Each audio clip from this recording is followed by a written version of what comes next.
Hi kabayan! Welcome po ulit sa ating channel, ang buhay at payo ng OFW. Mga kabayan, na-receive ko na po ang in-order kong birth certificate from Philippines to Canada. Ang gamit ko po ay PSA Servilius and nag-coordinate po sila with DHL. And buksan na po natin.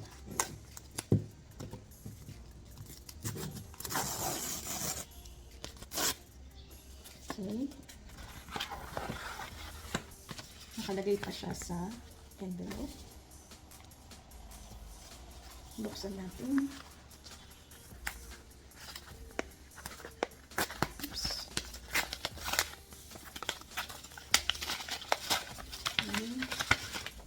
Sobrang liit. Ayan, tinaping-tupi. Hindi ko na po papakita yung buong birth certificate dahil may important information.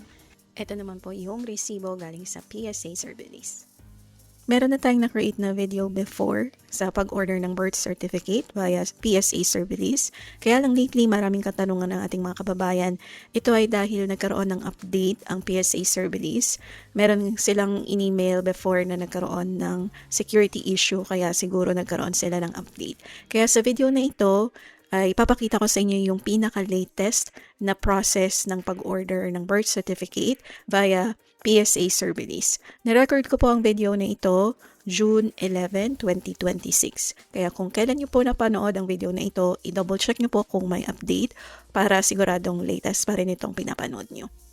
Ilalagay po natin ang mga links sa description below para hindi na po kayo mahirapang maghanap at makikita niyo po sa ating screen kung saan po kayo pwedeng pumunta sa psaservice.com.ph. Basahin niyo po yung notification para alam niyo po yung instruction. Ito po yung nakalagay, who are authorized to get civil registry documents. Kagaya na nasabi natin kaninang, i-order natin today isang birth certificate. Click lang po ang birth certificate. Dito, please choose your preferred method to receive the PSA certificates at your convenience. Ang pipiliin po natin is door-to-door delivery kasi di-deliver siya from Philippines to Canada.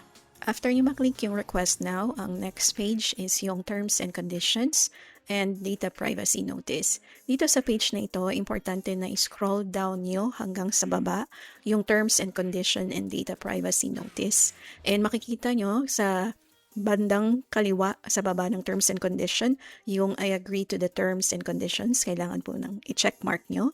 And then sa data privacy notice, may makikita kayong plus sign sa right side. I-click nyo po yan para makita nyo po lahat ng information about data privacy notice and lagyan nyo ng checkmark yung I agree to the data privacy notice. Pag hindi nyo po nalagyan ng checkmark yung I agree to the terms and conditions and I agree to the data privacy notice, hindi po magiging available yung next button. Hindi po kayo makakapagpunta sa next page. So, kailangang mabasa nyo po yung terms and condition at makapag-agree kayo bago maging clickable yung next button. And then, so, once na-click nyo na yung check, pwede nyo na pong maklik yung next para magpunta sa next page. Sagutan nyo lang po itong dalawang questions na to ayon sa case nyo and i-click yung next. Dito naman yung requester's details. Ito yung information nyo as a requester. Basahin nyo pong mabuti lahat ng information na kailangan nyong ilagay dito. Siguraduhin na accurate ang information. Hindi na po natin babasahin isa-isa. Kung gusto nyo po, pwede nyo siyang i-pause para hindi kayo malito kung ano yung information na ilalagay nyo. Then, click nyo lang yung next. Ang magiging next step is yung certificate details. Mababasa nyo dito lahat ng information na kailangan nyo ilagay para ma-retrieve ng PSA yung birth certificate nyo. And, meron pong option dito kung ilang copies ng birth certificate yung gusto nyong i-order. I-click nyo lang yung drop down and enter nyo lang yung maiden name nyo if married female, first name, middle name, date of birth, and then sex. Once natapos nyo na siyang i-fill out, may next button sa lower right corner. I-click nyo lang para mag-proceed kayo sa next page. Dito sa page na to is about your parents' detail. Ilagay nyo lang po yung information about your parents and once done, i-click lang uli yung next. Susunod na part is yung about your place of birth. Makikita nyo po dito sa taas yung mga stages. Nandito na tayo sa place of birth. Ilagay nyo lang yung place of birth country, place of birth province, place of birth city, or municipality. Again, kailangan accurate para mag-match siya doon sa birth certificate nyo. After that, click ulit yung next. Dito naman is yung purpose of request. Bakit kayo nagre-request ng birth certificate or ng document? So, ilalagay nyo dito yung purpose of request. Ito yung mga pagpipilian. Claim benefits loan, employment or abroad, employment local, others, passport or travel, school requirements. Pag pinili nyo yung passport or travel, iiba po yung options dito. Magbibigay siya ng options ng countries kung saan kayo magta-travel. Sa case ko po ngayon, nagre-request ako ng birth certificate dahil kakailanganin ko ito para sa sponsorship ng aking family, ng parents ko at ng sister ko sa pagbisita nila dito sa Canada. Kaya ang pinili ko is others. Sa case nyo naman po, piliin nyo kung ano yung para sa inyo and then pag natapos na, i-click nyo ulit yung next. Pag na-click nyo yung next sa purpose of request page, lalabas dito yung pop-up window at nakalagay, please confirm if the following details are correct. Para lang ma-double check nyo kung tama lahat ng information na nailagay nyo sa mga previous page. And kung tama naman, click nyo yung confirm. At kung may napansin kayo na error, i-click nyo yung edit. Next step is yung delivery address. Dito po importante na ang ilalagay nyong address ay yung address nyo sa ibang bansa kung saan nyo gustong i-deliver ng door-to-door. And sa case ko, i-deliver siya dito sa address namin sa Canada. So, piliin nyo muna yung country bago nyo i-enter yung ibang details ng address nyo sa ibang bansa. Kailangan accurate para ma-deliver ng walang problema yung birth certificate nyo kung nasa amang bansa kayo. And then, ganun pa rin, i-click yung next. Once na maklik nyo yung next sa delivery address page, may lalabas muna ng confirmation pop-up window. Ipapa-confirm kung tama lahat ng information na na-enter nyo sa previous page. I-double check nyo. Kung meron kayo napansin na error, i-click nyo lang yung edit ulit. And kung wala naman, lahat tayo tama, i-click nyo lang yung confirm. And sinasuggest ko rin po na basahin nyo yung information about delivery, kagaya ng schedule, which is 8 a.m. to 5 p.m. Monday to Friday except holidays. And then, kung okay na lahat, naintindihan nyo mabuti, i-click nyo lang yung confirm. And then, dito pa rin sa delivery, bago kayo mag-proceed sa next step, meron ulit siyang pop-up window. Ito yung PSA Service Delivery to other countries. Matatandaan nyo na ang pinili nating country, sa aking case, ay Canada. Kaya ang partner nila na magde-deliver dito sa Canada is DHL Express. And basahin nyo po isa-isa yung mga notes dito. Ang number 1, DHL Express delivery cost shall be charged to your account and it is separate from the PSA service fees. Mamaya papakita po natin yung cost sa PSA service at yung cost ng DHL Express delivery na magkahiwalay. So, bali dalawang charges po siya, magkaiba siya from DHL at yung isa naman ay from PSA. Yung number 2, hindi ako sigurado dito kung meron akong natanggap na discount, pero ito double check natin siya mamaya pag na-discuss natin yung pagbabayad sa DHL. Pero ang nakalagay dito ay get a 36% discount on shipping rates when using DHL Express. Please visit the DHL Express website to check the rates and transit times. And then meron siyang link dito. So i-click nyo siya. And then number 3, DHL Express Waybill information is required prior to PSA service payment. Ito yung pinaka-importanting maintindihan natin na bago nyo matapos yung PSA service process, kailangan tapusin nyo muna yung DHL Express Waybill information. Hindi kayo makakapag-proceed kapag wala yung DHL Express Waybill. Tandaan po natin yan. Kaya wag po kayong mag-alala kung hindi kayo makapag-proceed sa PSA service payment, kailangan nyo munang tapusin yung sa DHL. Ito yung number 3. Kasi meron po tayong mga questions na saan ko makukuha yung piece number, hindi ako makapagbayad sa PSA. Ito po yun. Kailangan gawin nyo muna yung DHL bago kayo makapagbayad sa PSA. Dahil doon nyo po kukunin yung piece number. And number 4, no DHL Express Waybill, no pickup and delivery. PSA service is not liable for non-delivery of your document due to non-submission of your DHL Express Waybill. Kapag hindi nyo pa natapos yung process sa DHL Express Waybill, hindi po mapipick up ng DHL yung document nyo at kapag hindi nila na-pick up, hindi rin nila ma-deliver yun sa address nyo sa ibang bansa. Okay? Number 5, PSA service will not be liable for the misdelivery and or loss of documents. Any issue regarding delivery should be coordinated by you directly with DHL Express. Kaya importante po na tama yung address natin. And number 6, the recipient name entered in the DHL Express booking must be the same as the requester's document owners. Ito po iniiwasan yung fraud. Kaya kung sino po yung nag-request, halimbawa ako itself, yung pangalan sa birth certificate dapat match kung kanino siya i-deliver.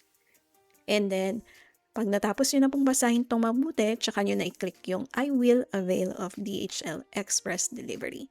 Kung ayaw nyo po ng DHL Express Delivery, babalik po kayo dun sa umpisa at pipili po kayo ng ibang way kung paano nyo gustong matanggap yung birth certificate nyo. After nyo maklik yung I will avail of DHL Express Delivery, ang next na pop-up window na makikita nyo is ito, nakalagay, thank you for choosing DHL Express for the delivery of your PSA certificate. And then, meron siyang list of important reminders. Meron siyang link, yun po yung mismong link sa DHL Express na kailangan nating gamitin. And then, once na nasa link na kayo na nandun, meron mga instruction. Hindi ko po ipapakita dito right away yung instruction sa DHL Express. Ito po yung mga steps. I-scroll down natin. Mamaya, iisa-isahin natin sa mismong DHL para makita nyo kung paano sundin yung instruction na nandito. And meron silang separate na document na pwede yung sundan habang ginagawa nyo yung steps sa DHL. Magiging honest po ako, talagang nakakalito yung process nila kasi dalawang website yung kailangan mong gawin, sundan ng steps.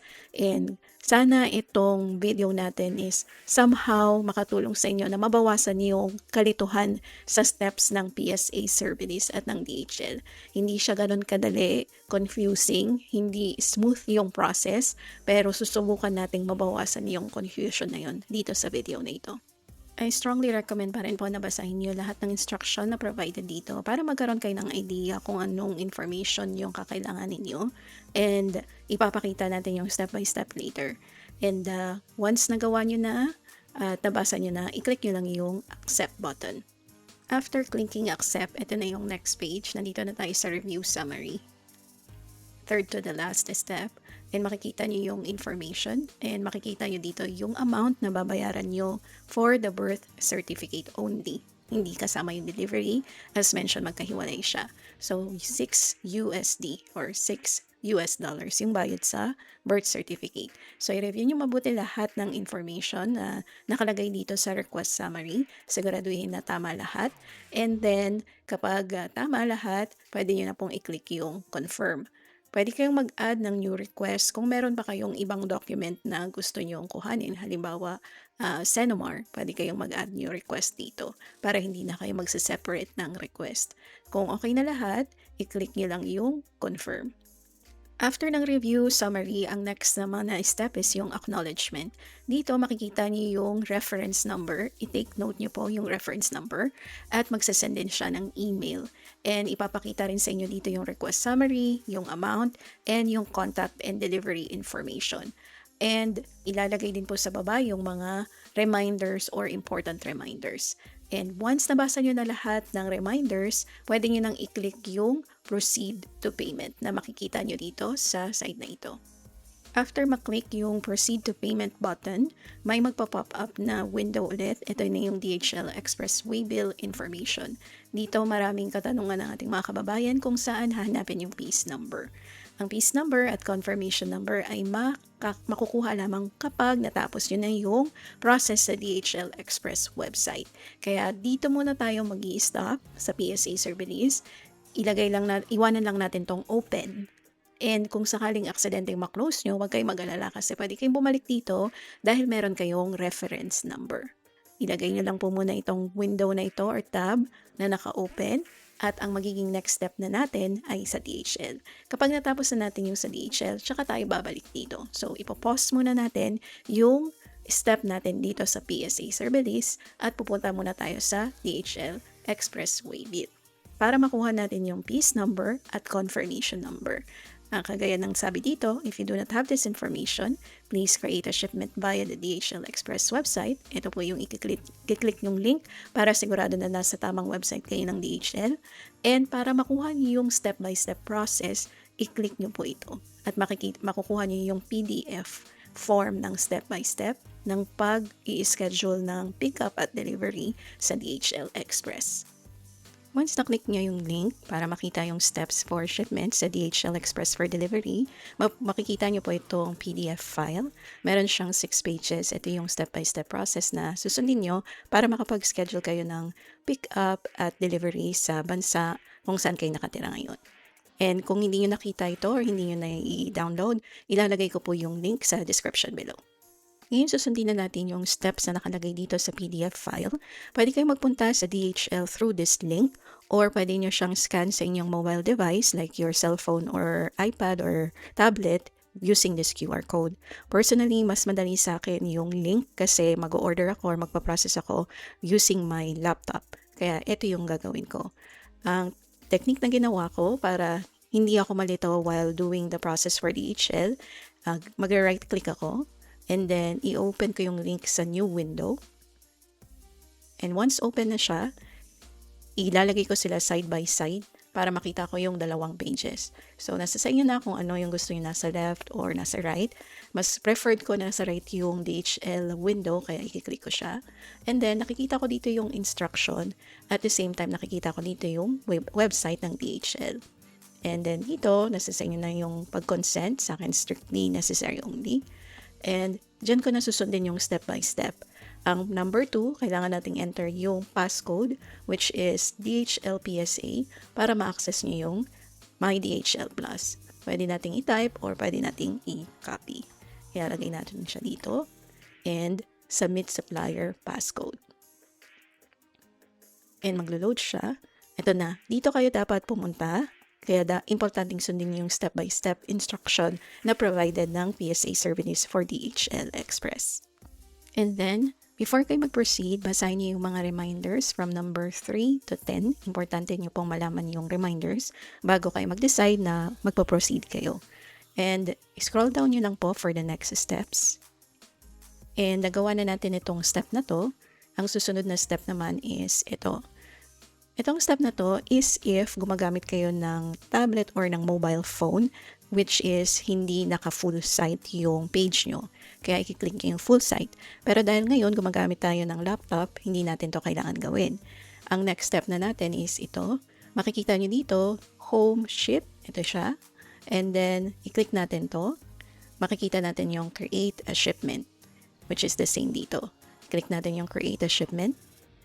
Wait natin mag-load yung DHL page, makikita natin ito. And, i-zoom out ko lang para makita natin yung buong page. Nakaya natin ng konti. Ayan. So, ito na tayo sa page na ito. Ito na tong step na to.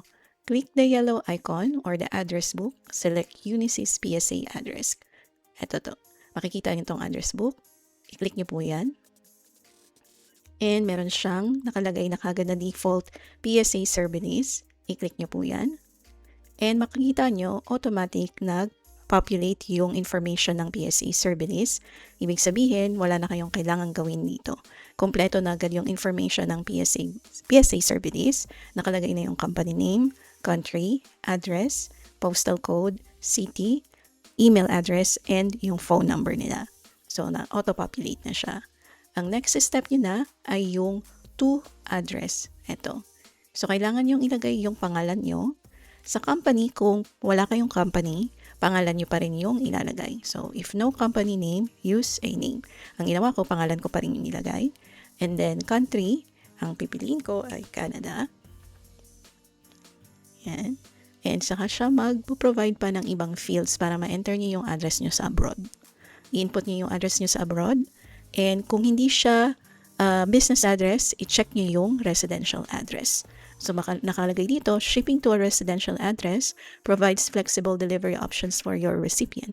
Additional charges may apply. Later, sa bandang dulo ng DHL, merong mga options kung gusto nyo mag-avail ng ibang service nila. Doon lang magkakaroon ng additional charges.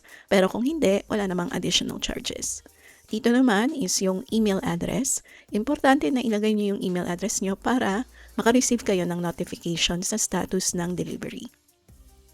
And then, yung phone number nyo, ilagay nyo dito. Ayan. So, kailangan yung kompletuhin yung 2 fields dito, which is yung address nyo sa abroad. Ayan. Ipapakita natin once completed natin tong fields na ito.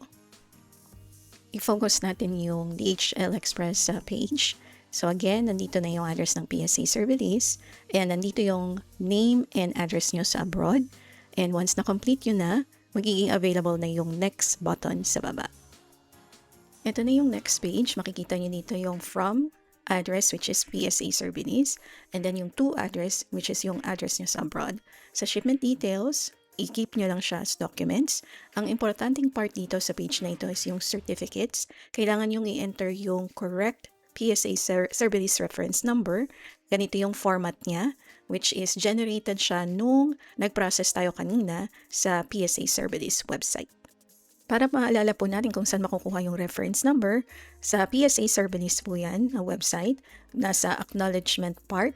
And itong yellow na box na to, dito nakasulat yung reference number at pinag-usapan po natin kanina na kailangan yung take note yung reference number. So bumalik lang po kayo dito kung hindi nyo na take note or i-check nyo po yung email nyo. Yan po yung reference number. Once na-enter nyo na yung reference number, ilagay nyo siya dito and i-click nyo lang yung next para mag-proceed sa next page. And dito sa next page, select packaging na tayo. Hindi nakalagay specifically yung information for select packaging dito sa guide nila. Pero ito yung in-enter ko, card envelope, quantity 1, weight 0.5 kg. Yan lang po yung information. And then, i-click na natin yung next para mag-proceed sa next page. Sa next page, makikita nyo na dito yung how will you pay. And ito rin yung makikita nyo sa steps or sa guide. Sa how will you pay, ang kailangan nandito is PHP-SA. Yan yung magiging transportation charges. And then sa payment method, credit card. Dahil credit card lang yung ina-accept. At mapapansin nyo rin dito sa taas, makikita nyo yung nagiging progress nyo sa pag-process ng DHL Express shipping. So, nag-create kayo ng from and to address, yung document certificate kung saan nyo in-enter yung reference number, and yung kanina lang is yung card envelope or yung details about your package or yung document na sasend nyo. After nyo ma-fill out to, i-click nyo na yung next. Dito na tayo sa next page, which is yung pagpili ng shipment date. Sa page na to, kailangan yung piliin yung date at least 4 business days after you have paid for your PSA service request. However, actual pickup may vary depending on the release of document from the PSA. Itong date na pipiliin nyo, yun yung date na sinasabi nyo sa DHL na pwede nang i-pick up from PSA service yung birth certificate nyo or yung document nyo. So, syempre, kailangan natin bigyan ng time yung PSA service na i-ready yung document natin. So, halimbawa, nag-order ako nung May 31, hindi ko siya pwedeng i-schedule ng June 1 agad-agad kasi walang masyadong time para mag-prepare ang PSA. So, sabi dito, at least 4 business days.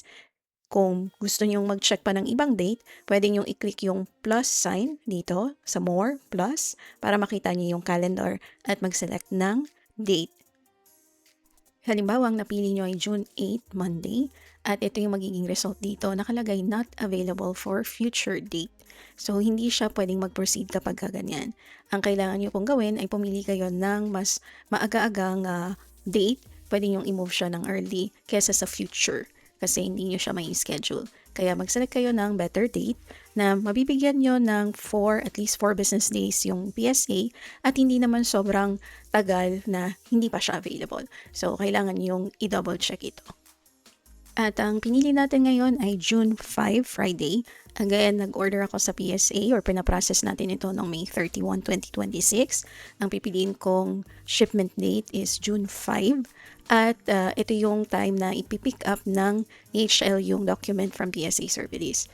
At ang makikita nyo namang date dito, ito yung estimated time of delivery sa address nyo sa abroad. So makikita nyo available na siya. Hindi na siya yung kagaya kanina na not available for future date. And makikita nyo dito yung price. Ito yung separate amount or babayaran nyo sa DHL just for delivery. At ang babayaran nyo naman sa document nyo for birth certificate is $6. So magkahiwalay po silang charge. At kapag okay na kayo sa schedule na to, napili yung schedule, i-click nyo lang yung select para mag-proceed sa next page. Ang next page is yung optional services. And dito po yung mga options, and hindi siya nakalagay sa guide or sa steps na provided ng DHL, pero ipapakita po natin siya dito sa steps na ito para hindi kayo malito. Makikita nyo dito, nilagyan ko lang checkmark lahat ng options para maipakita sa inyo kung merong additional charge yung service na yon. So, Go Green Plus, may additional charge siya na 39 pesos and 50 cents. Ito is to support low emission transportation services. So, basahin niyo pong mabuti yung cost nila. And then dito naman, hold for collection. Nakalagay dito, hold my shipment at the DHL delivery facility at the destination for consignee collection. DHL will notify the receiver when the shipment is ready to be collected. So, ito is if gusto nyong i-pick up sa DHL location sa inyo, wala siyang extra charge. Siyempre dahil kayo na yung mag-extra effort na mag-pick up ng delivery nyo sa DHL. So, ayan yung isang option. Meron namang direct signature. Pag dineliver sa inyo, kailangan pirmahan nyo para siguradong na-receive nyo. Kapag nag-select kayo or nag-opt-in kayo sa option na ito, may additional charge siya na 300 pesos. Kapag no signature required naman ang pinili nyo, ibig sabihin inaalaw nyo ang DHL na iwanan yung delivery, yung document nyo, kahit walang delivery signature and wala siyang cost. Nasa sa inyo mga kabayan kung mag-a-avail kayo ng optional services ng DHL. Pero ako personally, ang pinili ko is no signature required since alam kong safe naman sa neighborhood namin kaya okay lang kahit walang signature yung delivery nila ng document. And once na pili nyo na yung optional services na para sa inyo, i-click nyo lang yung next para sa next page. Ito na yung makikita nyo yung page nakasunod sa mismong DHL Express. Makikita nyo pa rin dito yung stages nyo sa taas. At dito naman sa pinakababa yung do you want to schedule a courier pickup. Kung mabalik tayo dito sa steps or sa guide ng DHL, nasa step number 3 na kayo, letter C. Select yes, schedule pickup. And dito naman sa mismong website ng DHL, dito yan makikita. Nakalagay dito, do you want to schedule a courier pickup? Ang piliin nyo po ay ito, yes, schedule a pickup. Itong pop-up box or yung pinaka-notif box dito, hindi ko na po yan binago. Ang nakalagay dyan is as is pa rin. And dinouble check ko lang po dito kung nag-agree ako dito sa schedule. And ang pick-up date ng DHL from PSA is June 5. And nakalagay dito yung window for pick-up. Pipick upin nila ng 1:30 p.m. earliest. Ang latest is 3 p.m. Kasi kailangan natin mag-allow ng at least 90 minutes for the pick-up window. So nagbigay tayo ng 1.5 hours to pick up yung document. And then dito naman, where should the courier pick up the shipment? Ang piliin natin is reception. Ang total pickup weight, kagaya ng dineclare natin kanina, is 0.5 kilogram. And wala na po akong nilagay na instructions dito sa courier. Iniwan ko lang siyang blank. And ang pickup address, yung in-auto-populate kanina from the address book, eto pa rin siya. Diyan ipipick up ng DHL yung document. And kapag okay na kayong lahat dito, sa page na ito, i-click lang ang next button. Etong nasa lower right corner. Then, ang next is yung shipment cost summary. Dito ipapakita ko magkano yung babayaran nyo for shipping. And nakita natin siya kanina while we are starting para mag-schedule ng pickup. So, sa case ko, ang babayaran ko is 5,279 pesos and 56 cents ang delivery dito sa Quebec, Canada. So, sa inyo, pwedeng mag-iba yon or magkaiba. Depende kung nasan kayo abroad. And then, ipapakita na natin yung sa payment. Reminder lang, ito yung pinaka-importante. Kailangan itanggalin natin yung check dito sa billing address para ma-input nyo yung sarili nyong billing address. Tanggalin nyo po yung check sa billing address is the same as the ship from address. At ngayon po, pwede nyo lang ilagay yung sarili nyong billing address at iselect nyo po yung payment option nyo kung MasterCard or Visa para lumabas pa yung ibang details and reminders regarding payment information. Nandito na po kayo sa step number 3, letter E, yung click accept and pay. At tingnan niyo pong mabuti dito sa option na to. Tinanggal ko na yung check sa billing address. In-enter ko na yung sarili kong information. Pinalitan ko na yung kaninang nasa PSA service. Tinanggal ko yon at nilagay ko yung aking name for my billing address at yung mismong billing address. So makikita nyo dito, ang country is Canada na at ang province is Quebec. Kapag natapos nyo na to, i-click nyo na yung accept and pay na nandito sa lower right corner. After maklik yung accept and pay button, ito na yung next page. Pwede nyo na dito i-enter yung inyong credit card information, yung credit card number, expiration date, yung inyong security code, and yung exact name nyo sa inyong card.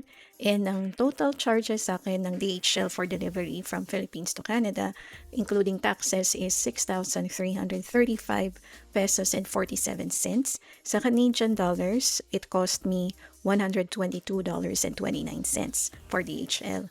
And sa PSA Serbilis naman, ang naging total charge sa akin is $8.50 in Canadian dollars. So yun yung sa akin from Philippines to Canada. And kapag na-enter nyo na yung credit card information nyo, i-click nyo lang yung pay. After ma-process ang payment, ito na yung next page. Nakalagay dito, print and you're done. Dito nyo na makikita yung inyong waybill and your shipment receipt. And pwede nyo kayong pumili kung ilang copies ang gusto nyong i-print. I-click nyo lang yung print selected documents dito. And dito sa right side, makikita nyo na dito yung tracking number nyo, piece number 1, and yung pickup confirmation number. At nakalagay din dito yung pickup details. And balik tayo sa print selected documents. Pag naklik nyo na yung print selected documents, mag-generate siya ng PDF file na may 3 pages. At ang PDF nyo po ay may waybill at shipment receipt. Meron siyang barcodes at yung waybill number at other reference number na nakalagay dito. Tinakpan lang po natin siya for security reason. Ito naman yung second page ng waybill document nyo. Ganun din, meron siyang mga codes at may mga barcodes. Ang third or last page is yung shipment receipt.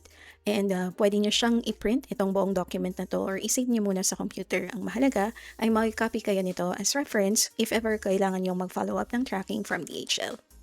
Once ma-save or ma-print nyo na yung waybill and shipment receipt, babalik tayo dito sa page ng shipment confirmation. I-take note nyo lang po yung mga importanteng details. And additional tip mga kabayan, kung gusto nyong maging updated sa delivery status ng inyong document, pwede kayong mag-opt-in dito sa Get and Send Notifications. Pwede kayong mag-add ng 2 contacts. Ang ginawa ko ay inad ko yung aking email address at phone number para makakuha ko ng email notification at text notification. And dito, pwede kayong pumili kung anong klaseng notification yung gusto nyong i-share. Halimbawa, tracking number, pickup confirmation number, and so on. Hindi ko na shinare to kasi ako lang naman yung mag-check ng status. So, importante is malaman ko kung ano yung delivery status at ipapakita natin kung paano nyo yun i-add. I-click niyo yung Get and Send Notifications and then mag-open itong window na ito. And pwede kayong mag-select dito ng type ng communication. Ang una kong pinili ay email. Nilagay ko yung email address. Sinelect ko yung language na English. May option sila for French. And then meron kayong option to select kung anong status yung gusto nyong ma-notify kayo. Ako pinili ko lahat pero pwede nyong piliin is out for delivery or delivered para hindi kayo makareceive ng masyadong maraming notification. And then meron din silang option for SMS or text. Ilagay nyo lang yung phone number nyo, language na preferred, at kung anong status yung gusto nyong ma-notify.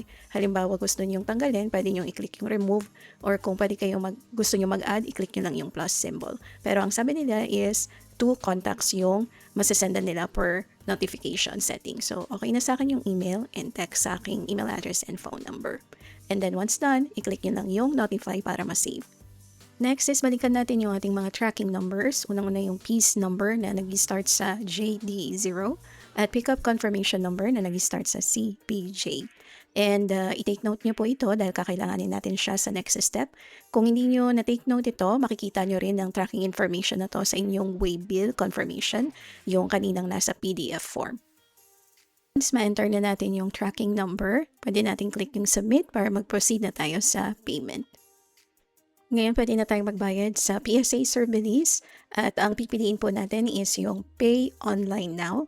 Ang ginamit ko po ay credit card. I-click nyo po ang Pay Online Now. Then, ito na yung next page. Makikita nyo dito yung reference number, requester's name, which is your name, your delivery address, which is yung address nyo sa abroad, and your amount due, which is $6. Ito yung sa document only. Once okay na lahat, i-click lang yung proceed. Then, next page is pipiliin nyo kung ano yung card type na gagamitin nyo dito sa ating mga options. And again, nakalagay dito yung total ng babayaran nyo. Short break lamang po mga kabayan. Muli po ay nanghingi kami ng suporta na bisitahin ang aming online t-shirt store, ang printquest.redbubble.com. Available po ito sa different styles, colors, and sizes at nagsiship din po kami internationally kagaya ng US, Canada, and of course, Philippines. Iscan nyo lang po ang QR code sa inyong screen or bisitahin ang aming website at printquest.redbubble.com. Balik na po tayo sa ating video. Dito sa next page, dito nyo na i-enter lahat ng credit card details nyo from credit card number, expiry date, card holder name, card verification number, at yung billing information nyo. Ito yung sa PSA Service website. Siguraduhin tama lahat ng details para hindi tayo magka-problema upon submission. And then once okay ng lahat, i-click lang yung submit button sa baba. After nyo ma-enter yung credit card details at maklik ang submit, may magpa-pop up na window para ma-check nyo muna lahat ng details na nai-enter nyo. At kapag accurate na lahat ng information, pwede nyo na i-click yung OK button from the pop-up window. Depende sa ginamit yung payment information or credit card or debit card, pwede kayong hingian ng additional authentication like magsasend ng OTP sa phone number nyo via text or phone number. And once naging okay na yung additional authentication ng card nyo, ito na yung magiging next page. Nakalagay dito, your payment transaction is completed. And again, for me, na nag-order from Philippines to Quebec, Canada, ang cost ng birth certificate only is $6. Pwede nyo i-click yung print para makapag-save or makapag-print kayo ng copy ng page na ito. And after that, i-click nyo na yung continue to proceed sa next page. Next page is ang payment acknowledgement. Makikita nyo dito yung nilagay nyong credit card information. And then, meron din siyang date paid. Please take note na ang susundin nilang date is yung date natin sa Philippines. So regardless kaya nasa ang parte man tayo ng mundo abroad, ang date sa Philippines sa magiging reference ng PSA Service. And then sa baba, makikita nyo dito yung type of document, yung pangalan nyo, and then the amount.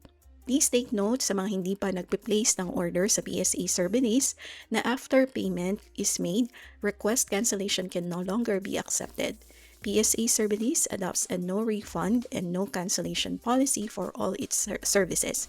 Kaya kung hanggat maaari, panoorin muna natin yung video bago tayo mag-order para maiwasan natin yung error and ginawa natin tong video na ito as much as possible na makapag-guide to lessen the confusion kasi talagang nakakalito yung process nila.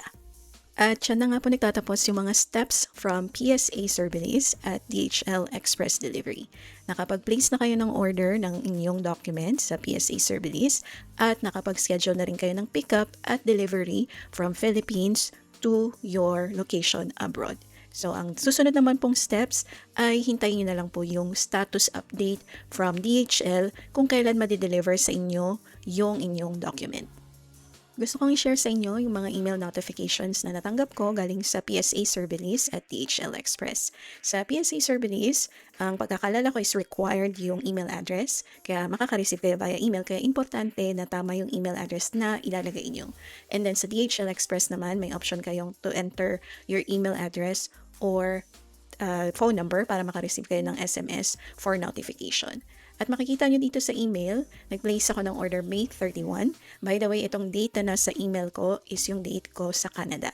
Hindi siya date sa Philippines. So, May 31, Canada date, yung order. And then, na-receive ko yung aking document, ang birth certificate, noong June 5. So, ganun siya katagal or kabilis, depende kung ano yung perspective nyo. Halos 1 week yung hinintay bago ko matanggap yung birth certificate. So, depende kung nasan kayo abroad, maaaring mag-iba yung timeline ng delivery. Pero sa experience ko, ito yung naging timeline. Makikita nyo dito sa progress ng email notification. From May 31 to June 5 hanggang ma-receive ko yung birth certificate. At hindi ako ni-require ng signature kasi hindi ako nag-opt-in for required signature. Hindi ako nag-opt-in doon kasi may additional fee. So, tipid-tipid muna tayo. Wala munang additional service. Kaya okay naman, natanggap ko naman siya ng maayos.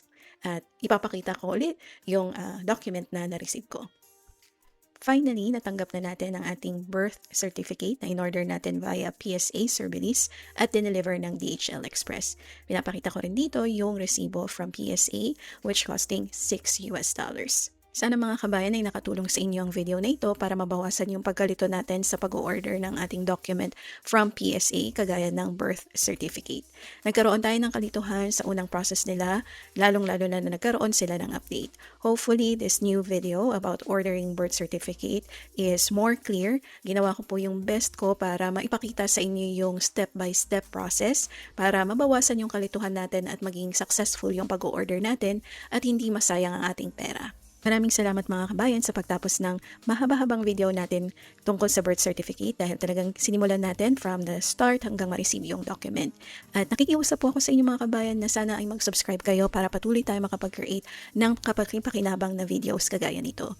At huwag niyo pong kalimutang mag-comment sa baba kung meron po kayong questions. Pwede niyo rin pong i-share ang video na ito sa mga relatives niyo, kaibigan or katrabaho na kailangan din malaman kung paano mag-order ng birth certificate abroad. And maraming salamat po muli. Mabuhay tayong lahat. Ingat!